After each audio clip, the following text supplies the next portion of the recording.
Welcome to today's channel, Israeli micro-kamikaze drones in South Gaza tunnels. Israeli army cornered enemy commanders.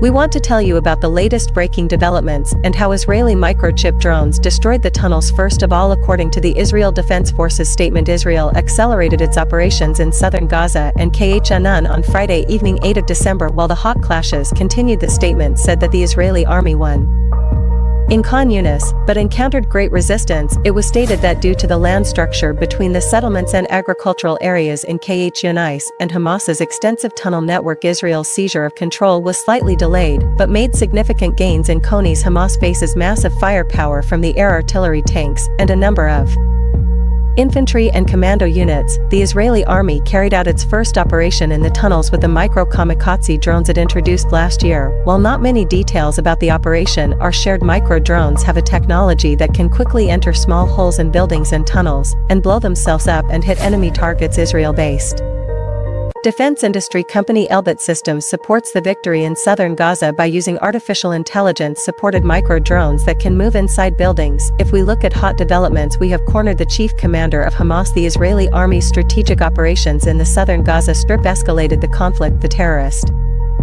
group Hamas has met its demise. Israeli forces have encircled numerous Hamas commanders and their military bases, particularly in the north. The expansion of northern military might has encircled numerous Hamas strongholds in the Jabalia area. This results in the destruction of numerous Hamas military facilities and the raiding of regional Hamas officials. The air and sea are there to back up the land operations. Afterwards, the southern part of the Gaza Strip was the scene of Israeli military activity. On top of that, the leader of Hamas is the intended target. This time, Israeli tanks and infantry elements moved 3 kilometers to the Al Mahani neighborhood after ENTING from Kizim Saint. As part of this push, Israeli forces also leveled other Hamas strongholds from here. It was 4 kilometers to Salah al-Din Saint, which led to the Khan Yunis and Bana Sahila areas within 2 km of this advancement. The forces successfully gained control. The Israeli forces launched an effort to lay siege to Khan Yunis within the remaining 2 km. In addition, Yahya Sinir, the leader of Hamas, is the primary objective of the activities. The Israeli army launched phase 3 of ground operations to approach the location where Hamas leader Yahya Sinir was hiding. The Israeli army encircled the southern part of Gaza and the Khan Yunis district, which is home to numerous high-ranking figures, as announced by Israeli Defense Forces Chief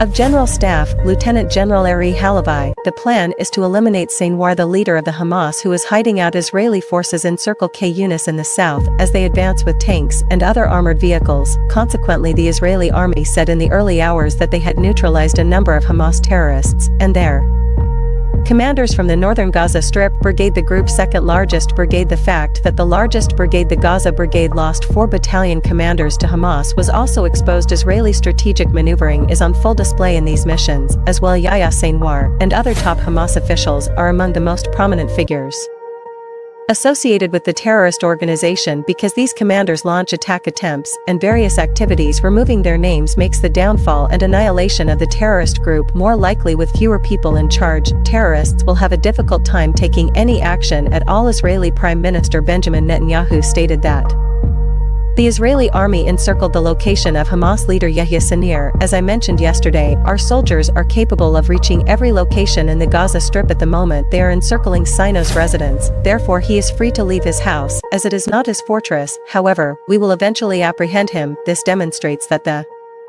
Israeli army will persistently pursue key senior officials regardless of the circumstances. Furthermore, this individual's involvement in multiple assault attempts as a key Hamas leader has been established. The elimination of this key leader will significantly heighten the anxieties of the Hamas terrorist group. Neutralizing this leader in Khan Yunis suggests that the eradication of terrorists is drawing near. The inevitable culmination of events was the eventual pursuit of the covert leader. As they enter the third phase of ground operations, the Israeli army is aiming their missiles at numerous strategic locations. In addition to ground troops, Israeli airplanes are providing air support for these operations. Word on the street is that Israeli warplanes recently struck strategic Hamas strongholds west of Khan Yunis. Land forces were able to move more easily thanks to the airstrikes that cleared the road attended by troops in Gaza. Was the Israeli Army's southern command. The army is making progress according to Major General Jiren Finland of the Israeli Armed Forces Southern Command, who visited with the soldiers and did an evaluation in the south. It takes a lot of energy to battle in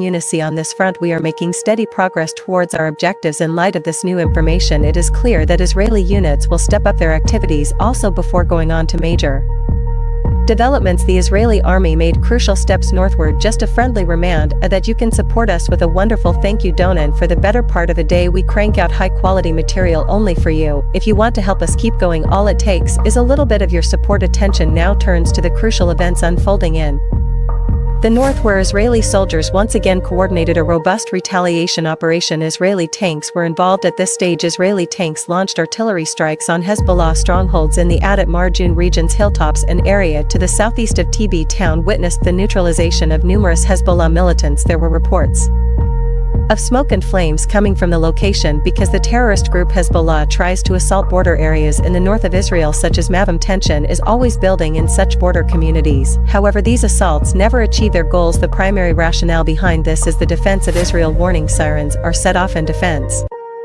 systems are activated in the event that the locations are threatened with an attack. As a result, the defense systems thwart and render assaults useless. Also, geographical factors influence how wars in northern Israel develop. In this respect, Hezbollah, a terrorist group stationed in the highlands, reveals its positions. Israeli soldiers are able to turn their deployment to high ground into an advantage because of the technology they possess. We exposed the terrorists' positions and stopped them in their tracks in a prospective Hezbollah attack attempt. There is also a robust counterattack operation underway with the Israeli army. The Israeli army must eradicate the offensive and defensive capabilities of the terrorist organization Hezbollah. Here, Israeli forces are launching counterattacks in all directions. The artillery unit often carries out bombardments in the regions. Explosions are happening all the time and flames are getting higher. Israeli artillery reportedly targeted the T Harfa and Javan districts. This time Israeli forces targeted attack positions in the regions controlled by Hezbollah terrorist organizations. Attack positions are locations where they launch anti-tank and missiles. Attacking these crucial places greatly reduces the assault capability of terrorists. Attacking positions that may be targeted from several directions greatly reduces the assault